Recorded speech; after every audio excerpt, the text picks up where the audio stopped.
Ya.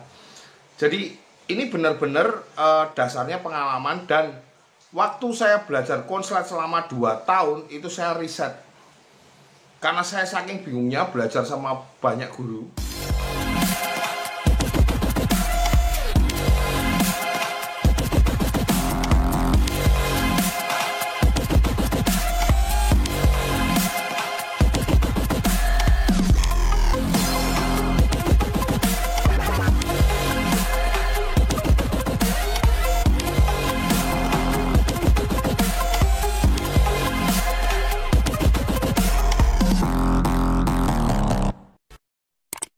Selamat malam sahabat Excellent, kembali lagi dengan saya Aris Excellent di channel Excellent Bird. Selamat malam teman-teman ya. Kemarin yang saya sajikan ini bukan hoax atau tentang kopis sama brokoli atau kol ya, kopis atau kol sama brokoli. Jadi yang saya sajikan ini bukan hoax, bukan abal-abal, istilahnya bukan cuman bohong-bohongan. Itu betul-betul saya berani disumpah, itu pengalaman saya yang pernah saya pakai, dan mungkin udah ada beberapa teman yang saya kasih bocoran. Salah satunya mungkin Om Kiki Joki Gelisah juga pernah nyoba, nanti boleh ditanya sama dia. Jadi ini benar-benar dasarnya pengalaman, dan waktu saya belajar konslet selama 2 tahun itu saya riset. Karena saya saking bingungnya belajar sama banyak guru, dan saking bingungnya karena 2 tahun zong gak ada burung yang jadi. Sampai segila itu saya bahkan seperti orang gila mencari literatur yang apa sih yang bisa buat itu konslet. Sampai saya main injek, mungkin saya sudah ceritakan di vlog-vlog belakang nih waktu itu kenapa sebabnya. Bagi teman-teman yang pengen simak, bisa simak konslet jantan 41234. Itu sudah di belakang, sudah banyak penjelasan masalah perawatan konslet, sama nanti untuk factor ke depan ya. Terus untuk beberapa vlog-vlog ini saya sajikan berdasarkan pengalaman detail, dan aku mohon kalau nyimak vlog yang detail, karena ini saya sajikan jujur, nggak bohong. Istilahnya saya sajikan berdasarkan pengalaman, saya nggak cari sensasi. Jadi kalau teman-teman mungkin kebetulan beberapa teman mungkin wah ini jangan-jangan cari sensasi, saya nggak cari sensasi, dan saya nggak niat bersaing dengan siapapun. Intinya saya tidak bermaksud menggurui, saya mau sajikan buat teman-teman ini betul-betul niat untuk berbagi. Jadi simak ya. Jadi untuk pembahasan hari ini saya akan mulai bicara dari secara ilmiah. Jadi pembahasan hari ini tuh secara ilmiah, nggak cuman dasarnya asal teori, enggak. Itu ada penelitian dari luar, dari Swiss, Bell Amerika ya, Flock and Lautner. Itu penelitian orang luar negeri mengamati tentang burung yang berkicau. Itu pengaruhnya apa sih, kok kenapa burung itu bisa berkicau terus, bisa rajin berkicau, dan ada raja koloni di situ. Kenapa? Sebabnya karena kita bicara labut itu bicara koloni ya. Makanya bicara raja koloni ini sangat penting, gimana burung itu bisa jadi raja koloni. Kemarin sudah saya bahas di vlog kemarin, detail dan sangat rinci. Lah hari ini saya mau keluarkan data-data yang saya sajikan secara ilmiah, nggak asal-asalan aja, nggak ngibul. Dan bahkan di belakang ini nanti akan terlihat burung minor itu sebabnya apa.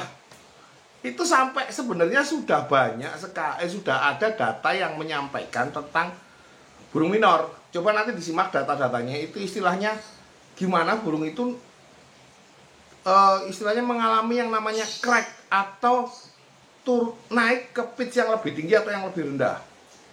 Itu disebabkan karena apa? Di situ saya bahas tentang minor, itu ada di situ di belakang. Nanti coba cek. Terus di situ juga ada kandungan-kandungan apa yang terkandung di dalam kol dan kobis. Dan nanti di belakang akan saya sajikan teman-teman mengenai dulu saya pakai kobis, bahkan Om Kiki Joki Gelisah itu juga pakai. Biasanya seperti apa? Seperti apa sih Om? Biasanya Om Aris itu pakai kobis sehingga beberapa burung itu berpengaruh lebih cepat menurut saya. Karena data ini saya sajikan lengkap, dan itu ada penelitian detailnya, nggak asal-asalan ya teman-teman ya. Semoga ini bermanfaat. Jadi bagi teman-teman yang memang tidak merasa penting vlog ini, silakan di skip aja. Tapi aku yakin kalau detail nyimaknya, kalau betul-betul dia terperinci nyimaknya, nggak akan kecewa deh. Coba dicek nanti pembahasan ilmiah yang di belakang ini. nggak bakalan kecewa, bakal terbuka matanya masalah lambat konslet itu seperti apa. Gitu ya teman-teman ya. Karena di sini pembahasan ilmiah ini cakep banget, dan saya selalu menerapkan sistem yang alami, nggak pernah mainan yang aneh-aneh. Saya sudah bilang. Terus jangan salah paham, wah om jangan-jangan nanti jualan obat. Iya, enggak, ngapain saya harus jualan obat? Wong saya sajikan ini ada beberapa komentar-komentar miring di Facebook maupun di YouTube. Ya itu oke lah, nggak ada masalah, aku nggak bisa nyenengin banyak orang. Tapi intinya kalau nggak mau open mindset, rugi sendiri kalau saya bilang. Harus open mind supaya apa, kita jangan merasa gelas kita itu udah penuh, jadi nggak bisa diisi pengetahuan yang berguna dari orang lain. Jangan merasa bahwa kita tuh paham sendiri. Saya sendiri nggak, sampai sekarang masih belajar teman-teman. Saya nggak sombong, nggak mau mengungkapkan bahwa saya paling jago, nggak. Cuman ini saya bagikan yang saya alami dan saya pelajari, itu aja. Jadi bukan merasa saya lebih pintar, yang lain juga banyak master-master di luar sana juga jago.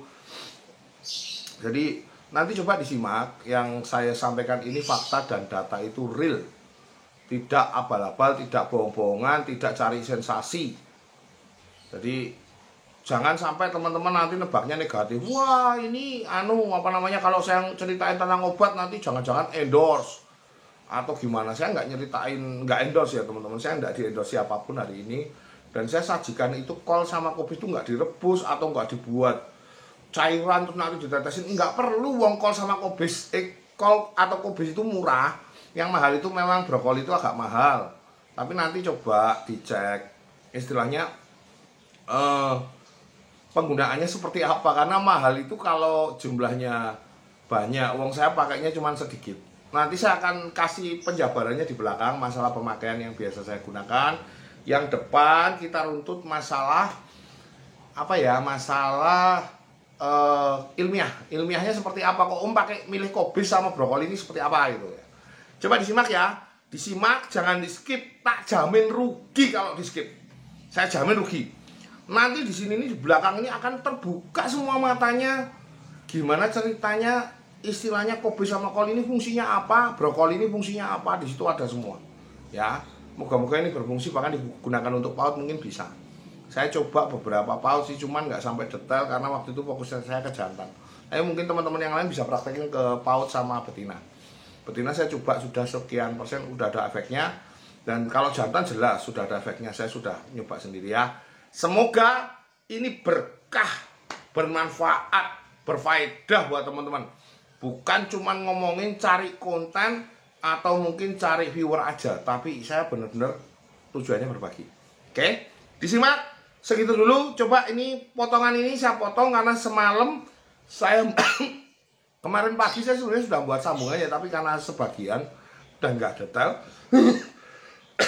dan saya membaca komen-komen di YouTube itu teriak-teriaknya masalah penggunaan. Hari ini akan saya bahas semua detail di belakang.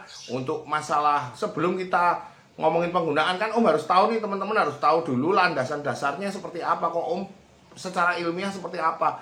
Nggak cuma ngomongin asal pakai, tapi ilmiah dasar saya buat pakan pun ilmiah. Kobis sama brokoli ini ilmiah, nggak sembarangan ya.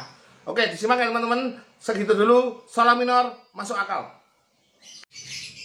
Dasar ini saya ambil, nanti saya bagikan istilahnya link apa ya, linknya mungkin di belakang ya. Oke, intinya begini. Nanti kita akan lihat manfaat kol sama manfaat kol, kembang kol atau kobis sama brokoli. Fungsinya apa dulu kita lihat, nanti akan saya bahas. Setelah itu nanti kenapa kok om dasarnya ambil kol sama kobis ini, kenapa dasarnya? Nah, di situ di belakang dijelaskan semua. Oke, simak ya, simak jangan di skip. Rugi kalau nyikip, tak jamin. Oke.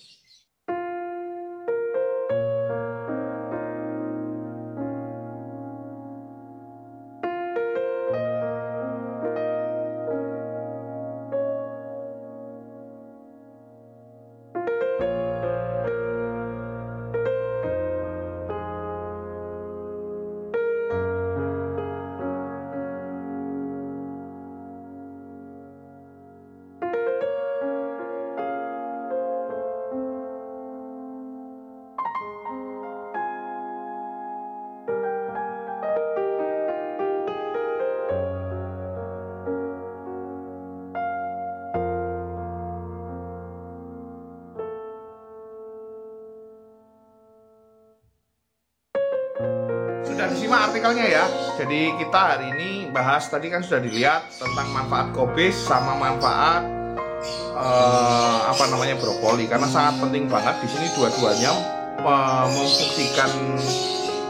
berfungsi untuk menaikkan kandungan hormon testosteron, jadi supaya merangsang bukan, jadi kobis itu bukan hormon testosteron jadi, tapi merangsang produksi hormon testosteron dari dalam, berarti bukan asupan jadi. Terus brokoli juga sama, dan fungsi kobis dan brokoli ini cakepnya apa? Dia menurunkan kadar estrogen atau hormon betina yang diturunkan sehingga burung itu jadi dominan. Nanti untuk pembahasannya, untuk masalah apa sih fungsinya hormon testosteron sama pada burung ini apa, yuk kita simak. Ada sebuah penelitian yang mengatakan bahwa hormon testosteron itu sangat penting. Saya akan coba cari datanya, dan ini saya sajikan dalam bentuk tulisan, nanti dibaca pelan-pelan aja, saya sajikan agak panjang-panjang, dibaca pelan-pelan aja ya teman-teman ya. Semoga ini bermanfaat, karena ini sangat penting sekali untuk kenapa kok harus istilahnya kenapa kok pakai kobis sama brokoli. Tapi bagi yang misalnya teman-teman merasa itu nggak cocok dan ilmu yang saya kasih ini nggak bermanfaat, tidak dipakai tidak apa-apa. Dalam arti ini apa yang saya cari ketika saya belajar konsep pengalaman ini, terus saya cari sampai saya analisa, saya coba ke burung saya, dan ini rahasia dapur saya sebenarnya, saya bagikan karena memang saya niat berbagi. Semoga ini bermanfaat ya teman-teman ya. Coba disimak kenapa kok hormon testosteron itu penting, kandungan yang ada di kobis dan brokoli ini. Oke ya, segitu dulu, kita simak ya.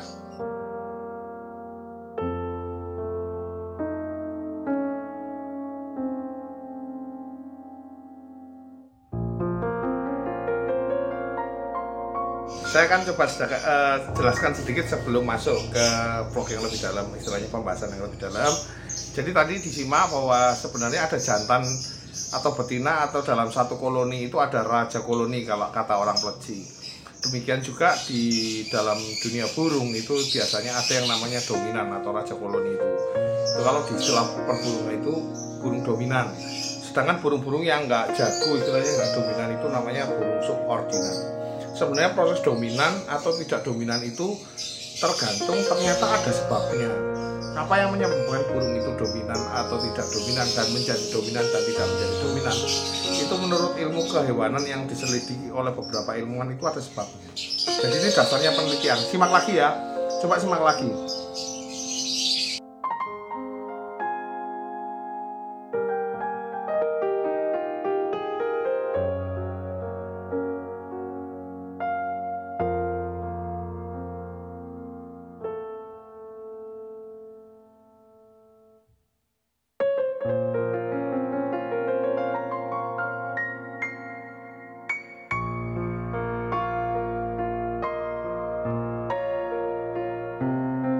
Halo, dari simak ya. Hal inilah yang terakhir, pembahasan terakhir, bahwa dulu saya tuh main-main sama suntikan waktu sekitar 3-4 tahun yang lalu, itu gara-gara dasar ini. Jadi saya pikir setelah disuntik, burung itu disuntik hormon testosteron, kalau untuk lapet ya saya bilangnya untuk lapet lah, kalau untuk burung lain saya nggak tahu, tapi saya pikir kalau disuntik hormon testosteron burung ini jadi gacor, jadi bunyi terus gitu loh. Wah, jangan-jangan konslet ini dari sini. Penebakan saya seperti itu, ternyata berbeda. Tapi coba simak terus, jangan diputus dulu ya.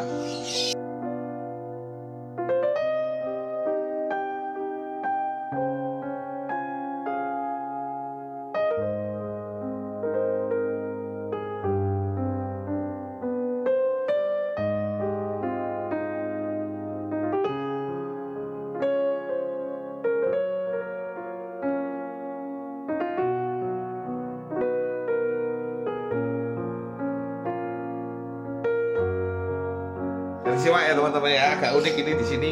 Bahkan ketika burung-burung betina yang tipikalnya kan burung-burung macam-macam ya, ada yang betina yang gampang bunyi, ada yang tipikalnya burung jantan yang gampang bunyi. Maksudnya misalnya kayak kacer, murai itu kan jantan yang cenderung gampang bunyi, yang betina bunyi tapi monoton gitu aja. Sedangkan kebaliknya di lapet banyak betinanya, jantannya yang susah bunyi. Nah dari sini inilah yang membuat penelitian ini yang membuat saya coba open mind. Saya jangan sampai menolak hal-hal yang negatif. Saya akan coba menerima saran dari orang, tapi harus ada dasarnya. dasar penelitian, jadi nggak ngawur. Nah dari situ memang agak unik sih penelitiannya, saya belum sampai ke tahap ocehan. Nggak tahu teman-teman yang tertarik sama ocehan monggo, tapi kalau saya masih bingung untuk ngomongin ocehan.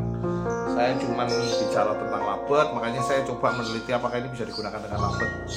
Oke, segitu. Coba nanti kita simak lagi nih apa ini yang di belakang ini. Masih ada banyak ini cerita tentang hormon testosteron.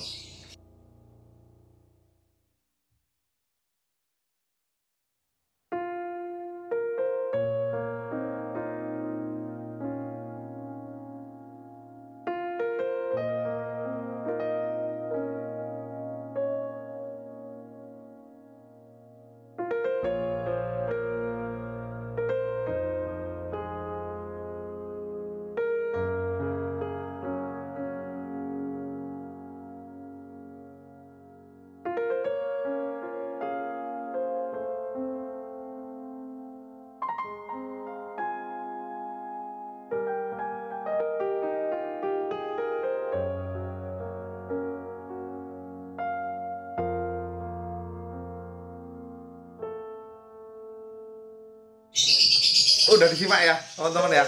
Ini yang membuat saya coba dilihat fungsi testosteron di bagian ketiga yang terakhir sendiri nih, halaman terakhir. Fungsi testosteron di situ disebutkan bahwa membuat berpengaruh ke suara burung dan dia sampai lompat ke pitch yang lebih tinggi atau lebih rendah. Maksudnya menurut saya ini yang dikatakan minor. Makanya saya kemarin itu bahas bahwa kemungkinan besar minor ini bayangannya seperti itu karena naiknya hormon kadar testosteron yang ada dalam burung, tapi yang bentuknya alami kalau menurut saya. Karena saya pernah coba suntik hormon langsung, jadinya burung ini domblong gitu loh. Makanya saya coba rangsang dengan cara pemberian kol sama apa namanya brokoli, kol sama brokoli. Jadi teman-teman bisa paham kenapa saya mengambil sikap ini. Simak lagi yang selanjutnya ya biar paham ya. Simak lagi.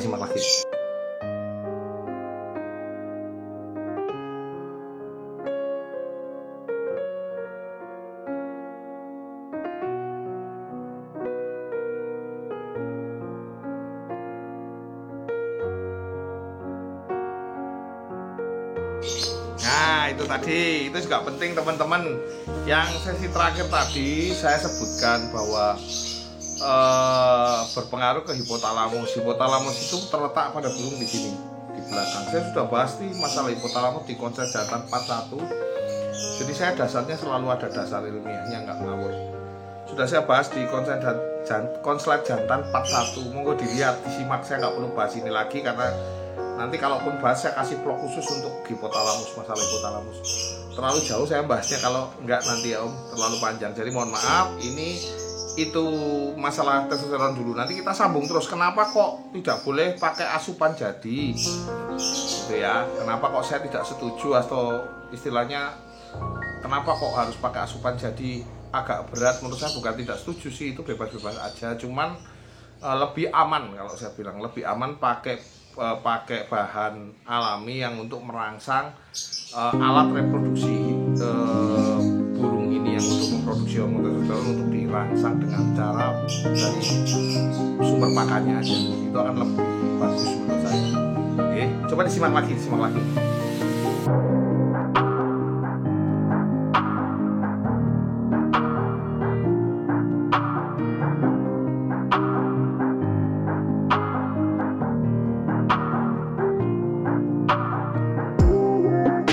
Nah, udah dilihat kan datanya keren kan? Istilahnya nggak sembarangan, nggak abal-abal, nggak ngawur. Ini dasarnya ada, penelitiannya ada. Jadi sebenarnya di situ bicara tentang minor, mungkin nanti tadi disimak tentang minor, gimana ceritanya burung minor, terus gimana cara ceritanya tentang burung itu bunyi terus ketika musim kawin, kenapa kok terjadinya seperti itu, kenapa kok burung ini bisa ngedur. Itu salah satunya tentang hormon testosteron. Jadi nanti teman-teman di paling belakang sendiri saya sebutkan, saya tidak di endorse ya ini sama Testobert ya. Data ini saya sajikan karena memang waktu itu saya belajar dari sini dan mungkin itu sudah dibahas di Hijau. Nanti teman-teman linknya saya bagikan di bawah di deskripsi tentang link Hijau ini karena cakep banget pembahasannya. Moga-moga ini bermanfaat. Jadi teman-teman Coba simak bahwa tentang minor itu ada di situ, terus bahwa tentang gimana caranya seekor burung itu bisa jadi raja koloni, dan itu ternyata jadi proses. Bahkan betina-betina yang istilahnya kayak kenari itu bisa betina bunyi, mungkin teman-teman sudah ngalami yang ada punya cendet betina jadi bunyinya gacor kayak jantan. Ada yang kenari betina bisa gacor kayak jantan. Itu sebenarnya karena adanya kandungan jenjang antara kandungan hormon testosteron sama hormon estrogen. Makanya hormon testosteronnya naik, walaupun itu betina dia akan jadi gacor. Gitu ya teman-teman ya. Tapi kenapa saya tidak sarankan untuk pakai ini berlebihan? Bung Kicau sudah dibahas. Bung Kicau menyarankan untuk tidak pakai ini secara berlebihan, dan untuk kita yang nggak ahli, istilahnya pakar, sebagai seorang pakar burung itu akan kesulitan sekali memakai karena harus tahu kadarnya. Satu, yang kedua kendalanya biasanya testobat ini digunakan untuk burung-burung yang macet bunyi atau susah bunyi, atau mungkin yang birahinya terlalu rendah, itu bisa dipakai. Tapi saya tidak di-endorse, sekali lagi saya tidak di-endorse, dan saya tidak menyarankan untuk pakai ini daripada pakai hal-hal yang istilahnya pakai itu. Oke lah kalau untuk burung-burung yang benar-benar fatal ya, istilahnya yang benar-benar drop atau gimana kondisinya, itu sudah dijelaskan di artikel itu. Tapi lebih baik pakai asupan istilahnya ini om, kubis sama brokoli ya. Brokolinya ini saya pas habis, atau pakai kembang kol juga bisa sama aja. Ini kan kubis tapi kembangnya. Nah nanti istilahnya itu juga bisa dari PAUD, mungkin dari dini sudah diberikan. Tujuannya apa? Mungkin akan merangsang supaya tumbuhnya hormon testosteron, tapi bukan memberikan hormon jadi. Saya sudah ceritakan kemarin bahwa kalau hormon jadi resikonya alat untuk produksi hormon yang tidak pernah dipakai ini akhirnya mengecil, dan akhirnya tidak ada produksi hormon dari dalam yang keluar. Ini ilmiah, jadi nggak ngawur, bukan hoak, bukan sensasi. Gitu ya teman-teman. Untuk pembahasan selanjutnya mungkin nanti kita akan bahas dobelan. Gimana caranya mengeluarkan dobelan, ada juga nanti saya bahas ya di vlog selanjutnya, membahas masalah laba betina vektor gacor, penggunaan ini. Nah ini kita bahas sekarang ini ya, penggunaan karena banyak pertanyaan sekali di vlog ya, penggunaan masalah kubis sama brokoli. Jadi begini teman-teman, saya biasanya menggunakan kubis sama brokoli itu nggak terlalu over, karena saya tidak suka pemakaian apapun bentuknya, mau jagung, mau kubis, mau brokoli, mau apa, tidak over. Untuk burung-burung single, karena saya prosesnya rata-rata dari single, ataupun habis dijodohkan saya single lagi, ataupun sistem tempel itu saya biasanya memberikannya seminggu paling maksimal 2 kali ya toh. Itu untuk kubis sama brokoli. Bahkan mungkin kadang-kadang cuma 1 kali, saya nggak rutin sih, tidak saya berikan over. Dan ketika saya berikan over biasanya pada saat proses penjodohan. Ini yang saya lakukan teman-teman ya, proses penjodohan saya berikan tiap hari untuk proses penjodohan. Tapi ketika proses masih single, saya paling berikan seminggu 2 kali itu maksimal. Jadi nggak mahal, istilahnya nggak, teman-teman nggak harus beli nganu. Kalau bagi teman-teman yang bilang brokoli itu mahal, it's okay, nggak masalah, karena pemakaiannya cuma kecil-kecil teman-teman. Jadi nggak pakai banyak, pakainya bisa sepotong-sepotong seperti ini. Saya biasanya selipkan di kandang, sepotong-potong. Ini bukan brokoli. Kalau brokoli warnanya seperti ini, tapi warnanya hijau ya teman-teman ya. Ini kembang kol. Saya juga kadang pakai kembang kol, karena aku bilang kol sama kembang kol itu kan sama intinya. Jadi saya pakai kadang-kadang kembang kol, saya pakai brokoli, atau saya pakai kubis seperti ini teman-teman ya. Jadi saya kasih tahu ya, ini saya biasanya cuman kayak gini nih teman-teman. Ini awet banget ini, lama. Yang agak nggak awet kan brokoli pun kalau pakainya bener, cara ngelolanya bener, dia awet banget. Apalagi kubis ini awet banget. Jadi saya pakainya paling segini, saya bagi 2, saya potong, saya selipkan di kandang. Nah nanti ketika masuk proses penjodohan, saya biasanya kasihkan brokoli untuk jantan, fokusnya brokoli full, saya kasih jantan tiap hari untuk proses penjodohan sampai dia mungkin nanti ngedouble atau gacor di glodok. Nah kalau untuk kubis biasanya saya cenderung ke betina. Jantan pun saya seling-seling, jadi pemakaiannya nggak tiap hari. Kalau di posisi penjodohan saya seling-seling. Mungkin Om Kiki juga tahu deh, Om Kiki jogi gelisah pernah tak kasih tahu. Biasanya saya kasih jagung, kubis, brokoli, jagung, kubis, brokoli. Tapi kalau teman-teman nggak mau pakai itu secara berurutan ya monggo, jadi nggak ada masalah dengan itu. Intinya saya di sini cuma pengen berbagi, no hoax lah istilahnya teman-teman ya. Jadi monggo nanti teman-teman bisa coba gunakan, dan efeknya nanti kelihatan biasanya kalau ada beberapa burung sih ya 2 minggu sudah kelihatan. Ada beberapa burung yang harus butuh 1 bulan atau 2 bulan baru terlihat. Itu tergantung efeknya, semua tergantung burung ya teman-teman. Jangan sampai nanti salah paham, wah efeknya lama. Ya memang namanya asupan itu dibentuk dari awal proses. Tujuannya apa? Supaya dia terbentuk, dirangsang hormonnya dari dalam, pelan-pelan naik, jangan sampai kebablasan. Gitu ya teman-teman ya. Nanti link deskripsinya linknya tentang artikel ini saya taruh di deskripsi. Jadi nanti teman-teman bisa mau masuk, mau searching di Google, teman-teman bisa cari ya. Nanti monggo kalau pengen jelas lagi ya dibaca detail, karena saya cuplikan-cuplikan ini saya berikan yang penting-penting aja. Gitu ya. Ditunggu vlog-vlog selanjutnya. Yakin sudah pemahaman-pemahaman yang ada di vlog-vlog saya ini saya kasih daging semua. Teman-teman nggak usah khawatir, saya tidak hoax, saya tidak buat sensasi. Saya buat vlog itu benar-benar untuk berbagi dan yakin banyak ilmu yang terkandung di dalamnya. Semoga ini buat teman-teman maju, saya goalnya tetap konslet banyak, labet semakin naik. Semangat, jangan putus asa, jangan menyerah, terus semangat. Segitu dulu istilahnya pembahasan kali ini. Semoga ini bermanfaat. Salam minor, masuk